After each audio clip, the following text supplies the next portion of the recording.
जय श्री कृष्ण दोस्तों, कृष्णम वंदे जगत गुरु। चलिए आज हम शुरू करते हैं भगवत गीता के 10वें अध्याय के आगे 41वें श्लोक का सरल हिंदी भावार्थ। यहाँ पे भगवान श्री कृष्ण अर्जुन को बता रहे हैं, यदद्विभूतिमत्सत्वं श्रीमद्दुचिरतमएव वा तत्तदेवावगच्छत्वं मम तेजो आससंभवमम्।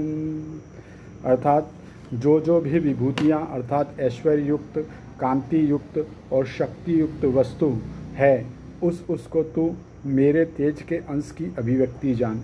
मतलब जो भी विभूतियाँ, मतलब जो भी हीरो या जो भी कांति युक्त, मतलब पॉपुलर या ऐश्वर्य या तो बहुत ही धनवान ऐश्वर्य युक्त और शक्तिशाली जो भी पावरफुल जो भी वस्तु है या हीरोज़ हैं, उनको तू मेरी ही अभिव्यक्ति, मेरे ही तेज के अंश से उत्पन्न हुआ जान। समझ। यहाँ पे भगवान ने अर्जुन को बता रहे हैं, उनकी जो पिछले सारे श्लोकों में भगवान ने अपने जितने भी अभी तक जो उनके विभूतियाँ, मतलब जितने भी हीरोज़ के रोल मॉडल थे अभी तक के उनके, उसके बारे में बताया। और यहाँ पे बता रहे हैं जितने भी आगे जो भी ऐश्वर्य युक्त, कांति युक्त और शक्ति युक्त जो भी विभूतियाँ थी वो मेरे ही तेज के अंश से उत्पन्न हुई, ऐसा जान। अब आगे बताते हैं भगवान, अथवा बहुनेतेन किं ज्ञातेन तवार्जुन विष्टम्भ्याहमीदं कुतसनमेकांशेन स्थितो जगतम्। अर्थात अथवा हे अर्जुन, इस बहुत जानने से तेरा क्या प्रयोजन है। मैं इस संपूर्ण जगत को अपनी योग शक्ति के एक अंश मात्र से धारण करके स्थित हूँ। अब यहाँ पे भगवान बता रहे हैं, इतना सब मैंने अर्जुन तुझको बताया है और इन सब को जान, उस सब को खाली तू सूक्ष्म रूप में समझ कि मैं पूरे ये जो संसार है, संपूर्ण संसार को अपनी खाली एक योग की शक्ति के एक अंश मात्र से धारण करके मैं स्थित हूँ, ऐसा तू जान। अब यहाँ पे भगवान श्री कृष्ण का 10वां अध्याय समाप्त होता है। अब आगे भगवत गीता में 11वें अध्याय की ओर आगे ले चलता हूँ आपको। इस 11वें अध्याय को विश्व रूप दर्शन योग कहा गया है।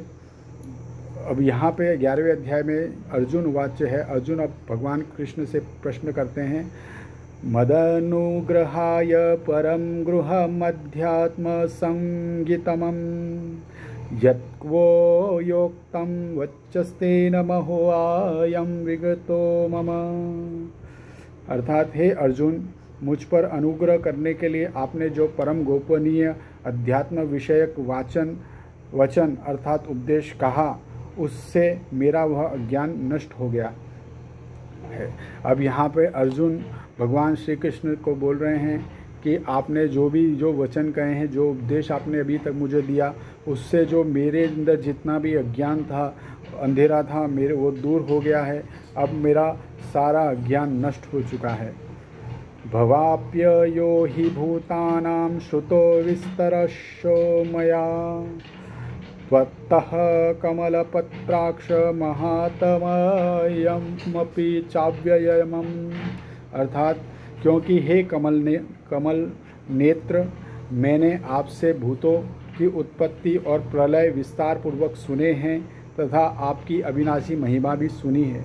अब अर्जुन बता रहे हैं कि आपसे मैंने सारे जो जीवों की उत्पत्ति और अविनाश का, पूरे प्रलय का पूरा मैंने विस्तार पूर्वक आपसे सुना, और आपकी जो अविनाशी कभी ना विनाश होने वाली जो महिमा है उसको मैंने आपसे सुना है।